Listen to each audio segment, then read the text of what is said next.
Mehmed the Conqueror and the Fall of Constantinople, 1453.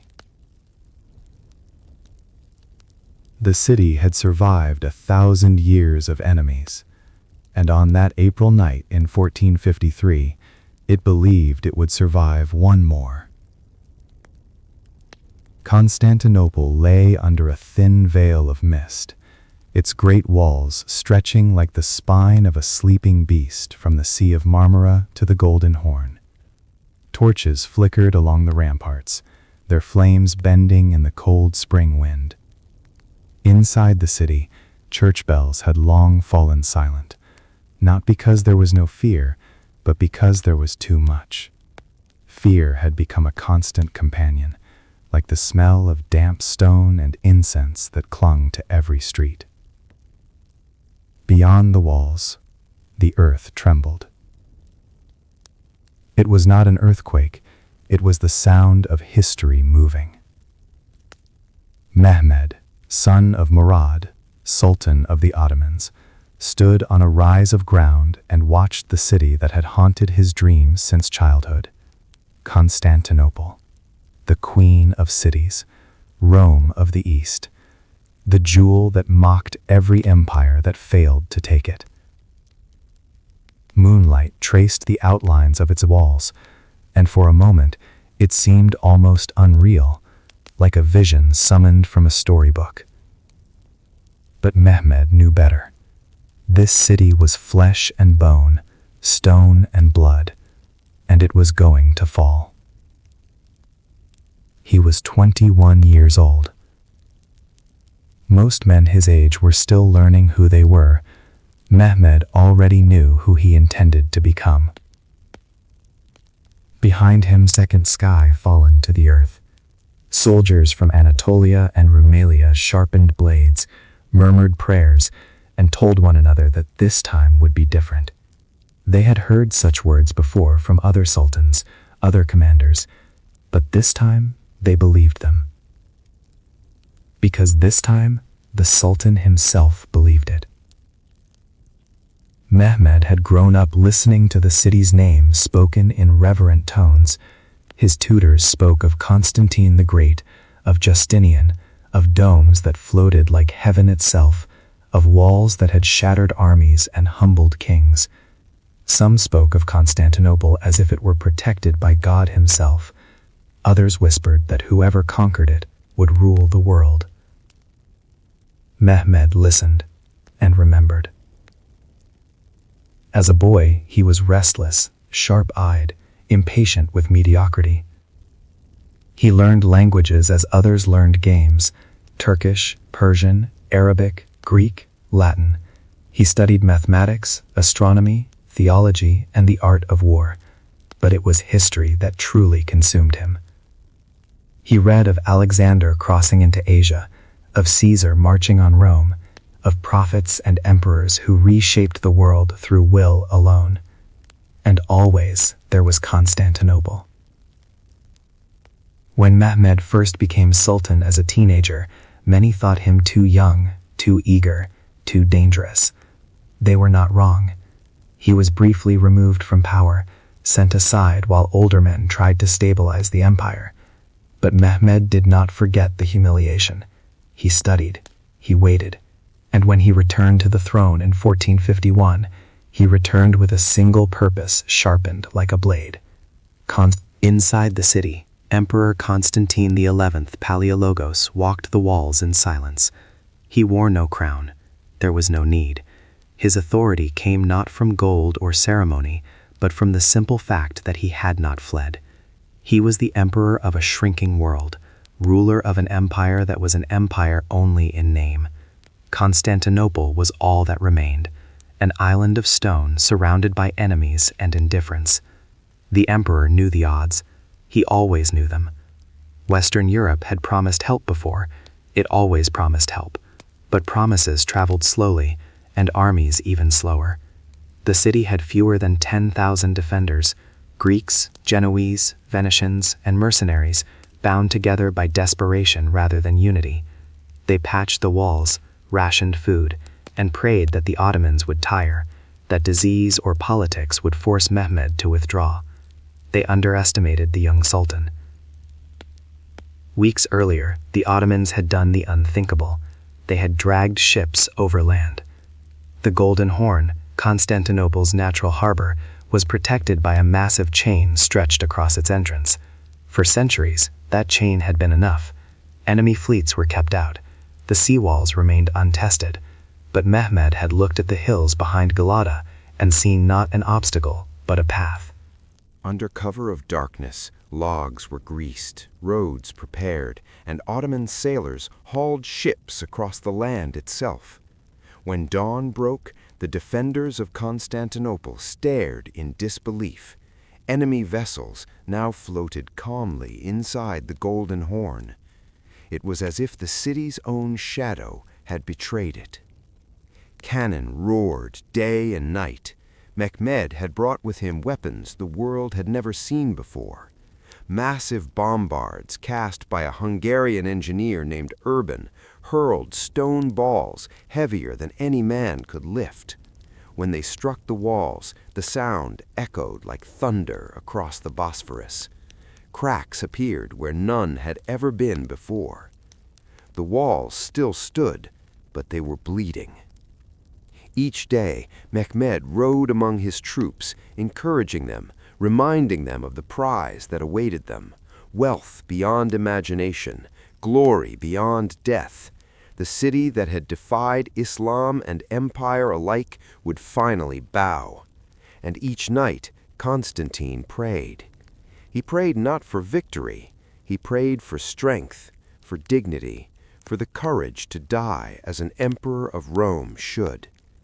As April turned to May, the air grew heavier. Corpses lay between the walls and the Ottoman trenches, claimed by neither side.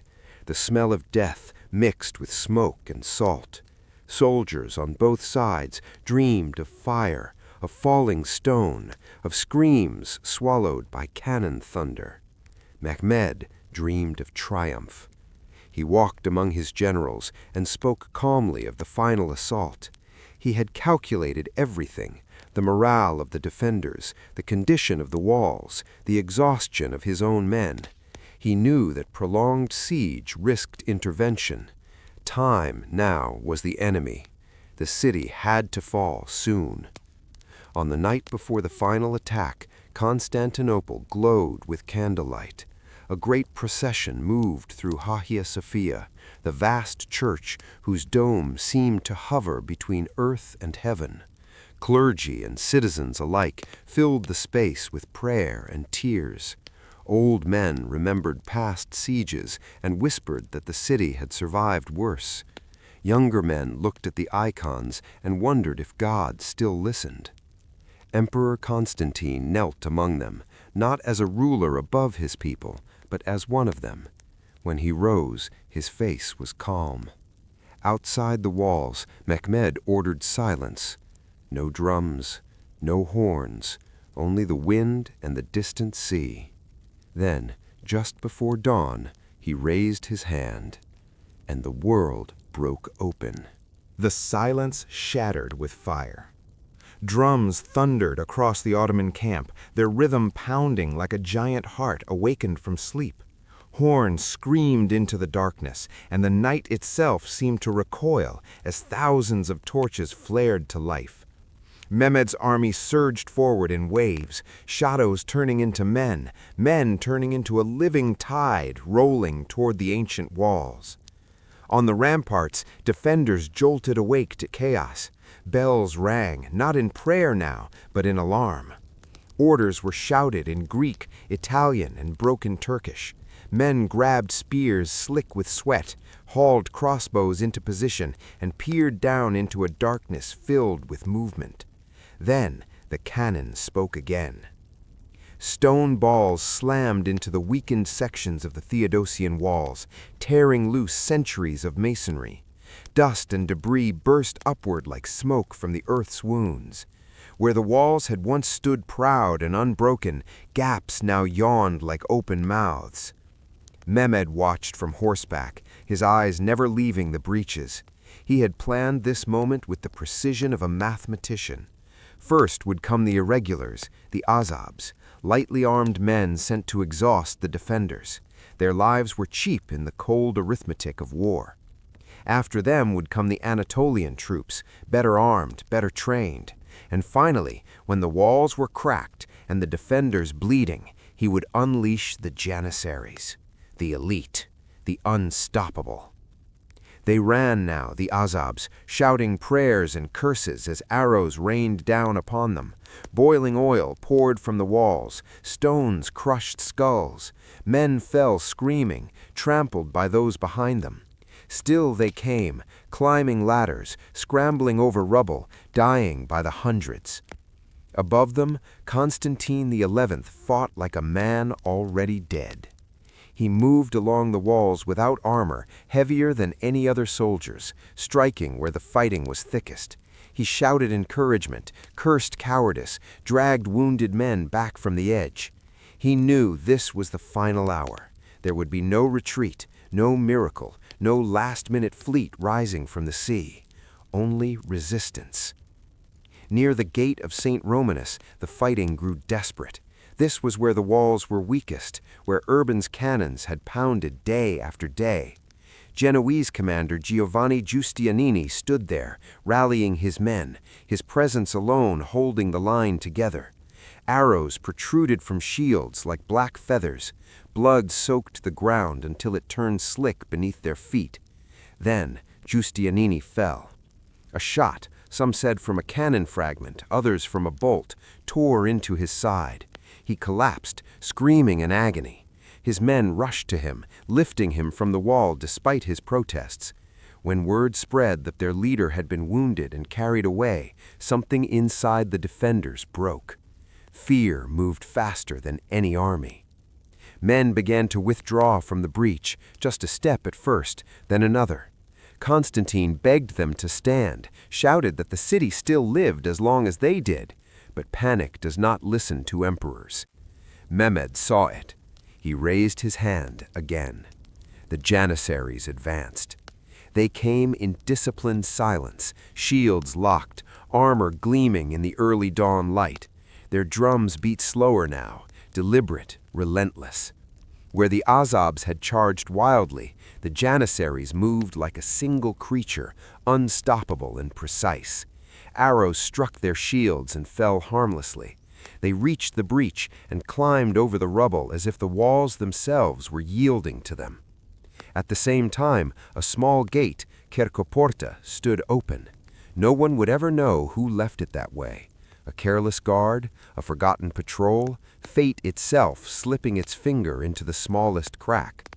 Ottoman soldiers poured through it, raising their banners atop the inner walls.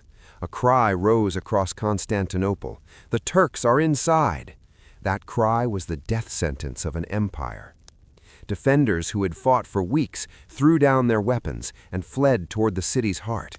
Others fought on blindly, refusing to believe the walls had fallen until enemy blades proved it to them. Streets filled with running feet, with prayers screamed into the air, with the sound of doors being barred in terror.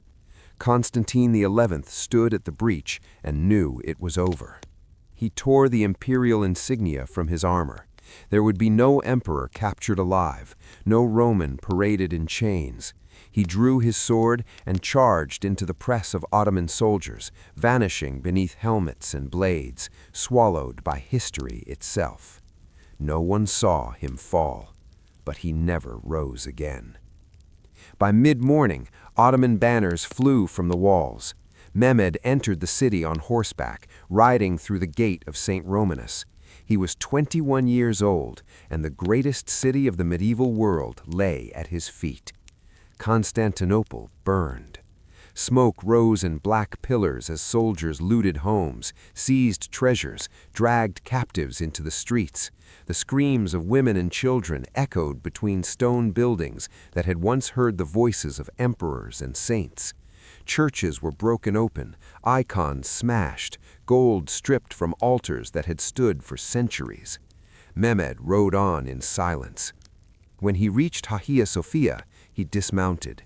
The great doors stood open, the vast interior filled with terrified citizens who believed the church would protect them.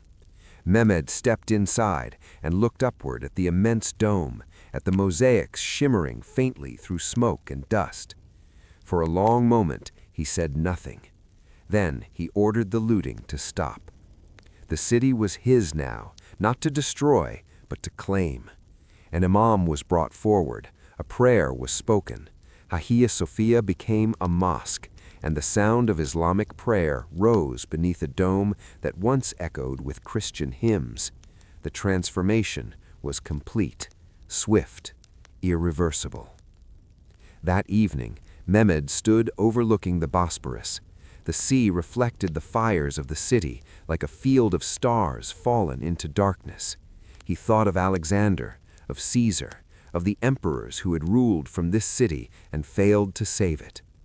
"I am now Caesar," he said quietly, and the world, though it did not know it yet, had entered a new age. The morning after the fall arrived without celebration. Smoke still drifted through the streets of Constantinople, clinging to shattered roofs and broken windows like a mourning veil. The cries of the night had faded into a hollow silence, interrupted only by the clatter of hooves and the low murmur of soldiers securing what they had taken by force. Bodies lay where they had fallen, some armored, some wrapped in the simple cloth of civilians who had believed stone walls could protect them from destiny. Mehmed rose before dawn. He had slept little. Victory did not bring him rest. It brought him responsibility. The city was conquered, but conquest was only the beginning. To destroy Constantinople would have been easy. To rule it would require something far rarer than brute force. He ordered his officers to restore order. Looting was to cease. Any soldier caught defying the command would face execution. The city must live again, not as a ruin, but as a capital. Slowly, the violence ebbed. Captives were gathered and counted. Some would be ransomed, others enslaved, as was the custom of war. Mehmed walked among them, observing silently. He saw fear, hatred, disbelief. He also saw something else, relief. For some, the siege had been worse than defeat. Hunger, uncertainty, and endless terror had drained them beyond resistance. By midday, Mehmed rode through the heart of the city. The streets were narrow and winding, lined with buildings whose foundations reached back to Roman times. Broken statues lay in the dust, emperors without heads, saints without hands. Here and there, Ottoman soldiers stood guard outside homes marked for protection by the sultan's seal. When Mehmed reached the ruins of the imperial palace, he dismounted again. Grass grew between marble stones. Roofs had collapsed. The once glorious seat of Roman emperors was little more than a memory preserved in decay. Mehmed walked through its halls and felt no triumph there, only a quiet understanding. Power that does not adapt dies, no matter how eternal it believes itself to be.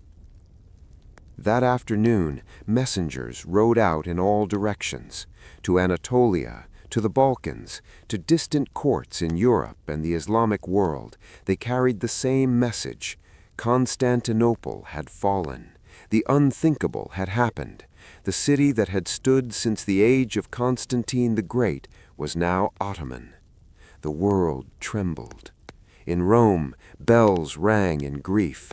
Pope Nicholas V wept openly, calling the fall a catastrophe for Christendom. Preachers thundered from pulpits, declaring the end of days near.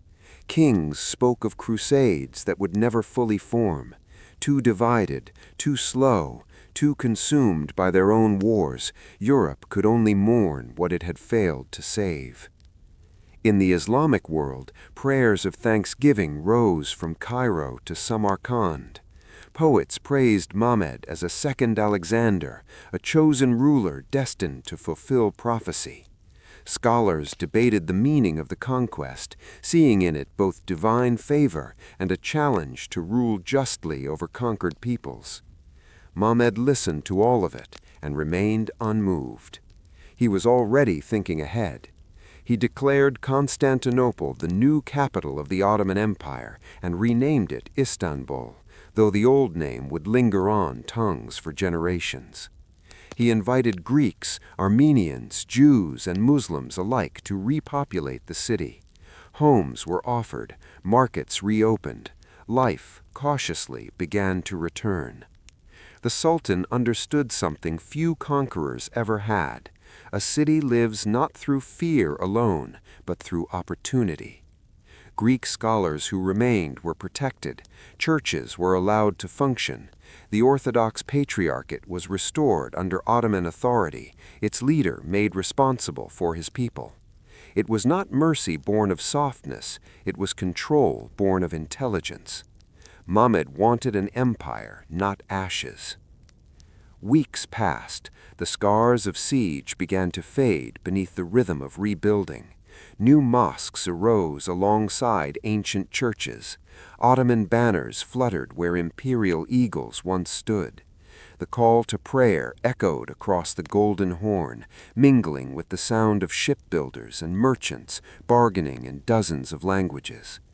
One evening, Mehmed climbed the tower overlooking the Bosphorus and watched ships pass between two worlds. He thought of the emperor who had died nameless in the streets, of the city's long line of rulers, each convinced their reign would be the last chapter. Mehmed did not believe such illusions. He knew power was temporary, but while it lasted, it must be wielded fully. He ordered the construction of a new palace, not among the ruins of the old, but overlooking the sea, facing both Europe and Asia, a palace for an empire that stood at the crossroads of worlds. As months turned into years, the legend of Mehmed the Conqueror spread far beyond his borders. He was no longer merely a sultan. He was a lawgiver, a patron of scholars, a commander whose ambition had reshaped history. He studied Roman law, admired Byzantine administration, and absorbed the knowledge of the civilization he had defeated. Constantinople had fallen, but its spirit had not vanished. It had been absorbed, and in doing so, it had transformed the conqueror as much as he had transformed it. Yet Mehmed was not finished. The fall of the city was not the end of his story, it was the opening of a door. Beyond it lay new campaigns, new enemies, and a future in which the Ottoman Empire would no longer be a regional power, but a force that would dominate centuries. Standing above the city at sunset, Mehmed allowed himself a rare smile. The Queen of Cities was no longer Rome's. She belonged to history now, and history, at last, had chosen him. Europe woke as if from a nightmare it could not escape. The news traveled slowly at first, carried by merchants, refugees, and breathless envoys whose words sounded like exaggeration. But as the reports multiplied, doubt vanished. Constantinople, ancient, invincible, eternal, was gone. The eastern gate of Christendom had fallen, not to plague or betrayal from within, but to a young sultan whose name now echoed in every court, Mehmed. In Venice, senators argued late into the night. Trade routes trembled, and gold seemed suddenly fragile. In Hungary, watchtowers were reinforced and borders tightened. In the German states, preachers warned that the crescent would soon rise over the Danube. Kings spoke of unity, but their armies remained scattered, their ambitions divided. Fear spread faster than any Ottoman army ever could. Mehmed understood this fear and cultivated it carefully. He did not rush westward immediately. Instead, he strengthened what he had taken. Istanbul's walls were repaired, reinforced with new towers and artillery platforms. Shipyards expanded along the Golden Horn, birthing a navy that could challenge any fleet in the eastern Mediterranean. Cannons were cast larger, stronger, deadlier. The world had seen what gunpowder could do to ancient walls. Now it would learn that no fortress was truly safe. Mehmed surrounded himself with scholars as readily as with generals. Greeks, Persians, Arabs, Italians, all found a place in his court if their minds were sharp. Maps were unrolled, stars charted, laws debated. He questioned everything: how Rome had ruled, how Byzantium had endured, how Alexander had failed to build what he conquered. He intended to succeed where they had not. Yet conquest was never far from his thoughts. The Balkans lay open, fragmented by rivalries and exhausted by years of pressure. Serbia bent, Bosnia fell. Albania resisted under a fierce warrior named Skanderbeg, whose defiance fascinated Mehmed as much as it angered him. Each campaign hardened the Sultan, taught him patience and ruthlessness in equal measure. He was no longer merely the conqueror of a city. He was an emperor in motion. Back in Istanbul, the memory of Constantine XI began to shift. Once cursed as a failed ruler, he became something else in the stories of his people, a symbol of doomed courage, the last Roman emperor who had chosen death over surrender. Legends grew. Some said he had not died at all, that he had been turned to marble and would awaken when the city was free again. Mehmed allowed such stories to circulate. Myths, he knew, could be controlled. Suppressed myths became dangerous. Allowed myths became harmless dreams. Years passed, and the city flourished. Merchants returned in greater numbers than before. Silk from the east, silver from the west, spices from distant oceans flowed through Istanbul's markets. Languages blended, faiths coexisted under Ottoman rule, uneasy but functional. The city became what it had always been meant to be, a bridge between worlds. Yet Mehmed's gaze continued to drift westward. Rome still stood. Not the Rome of emperors and legions, but the Rome of popes and memory. To Mehmed, it was a symbol unfinished. He studied the city's history, its walls, its decline. Some whispered that he dreamed of riding into Rome itself, of claiming the title not just in word, but in fact. He never denied it. In 1480, Ottoman forces landed in southern Italy, capturing Otranto. Panic fled through Europe. The old nightmare returned, sharper than before. But fate, which had favored Mehmed so often, now turned its face away. The Sultan fell ill. The conqueror who had broken Constantinople could not break his own body.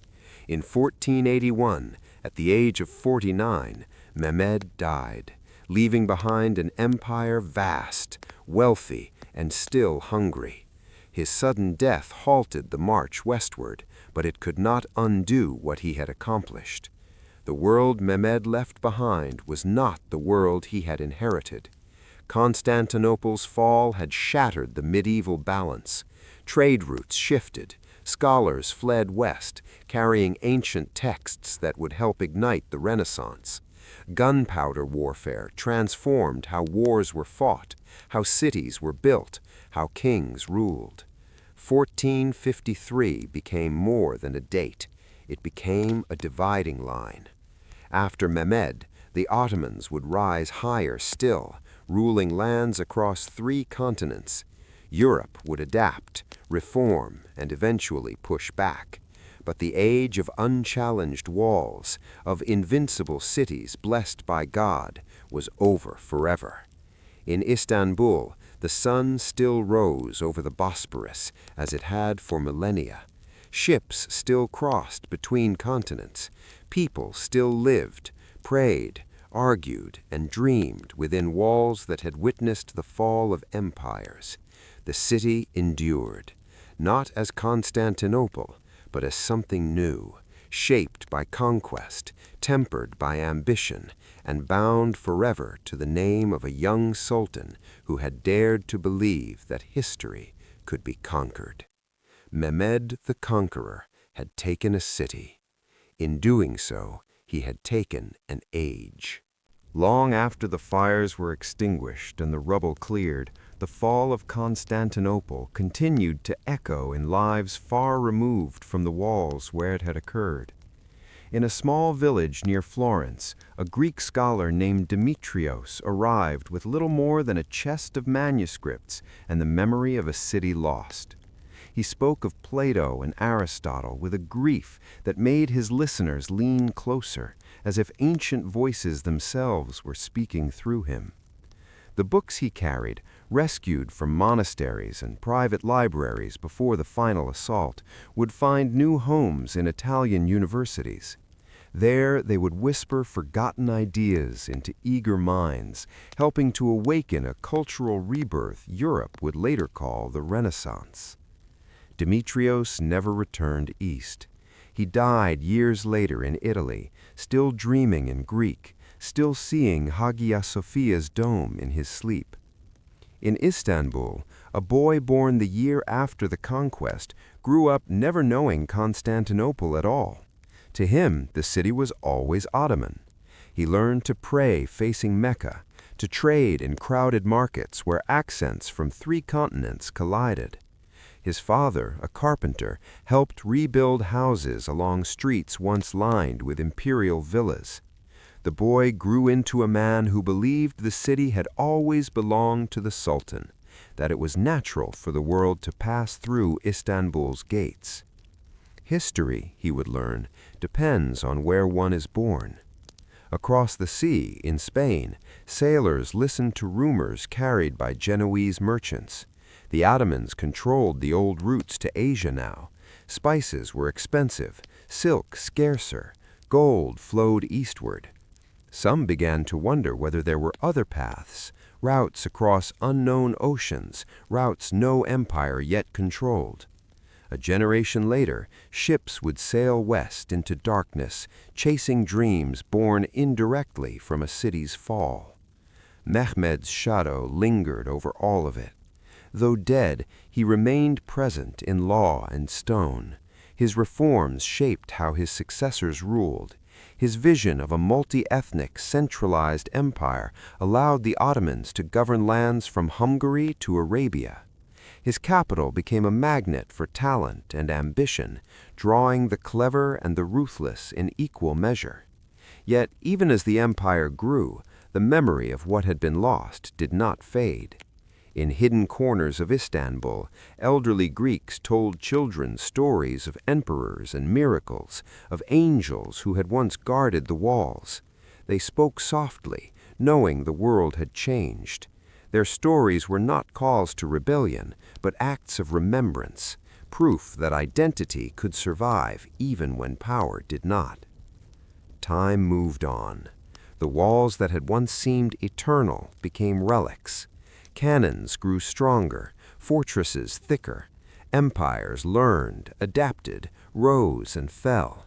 The Ottomans themselves would one day weaken, their grip loosening as new powers emerged from the west. But the moment of 1453 remained untouched. Historians would argue over its meaning. Some would call it the end of the Middle Ages. Others would see it as a beginning, a brutal but necessary turning point that forced civilizations to evolve. Dates would be memorized, names debated, causes dissected endlessly. Yet for those who lived it, there had been no grand theory. There had only been smoke, steel, prayer, and fear. A city had fallen because men decided it could. Mehmed the Conqueror had understood something timeless. History is not moved by walls or titles, but by belief made real through action. Constantinople believed itself eternal.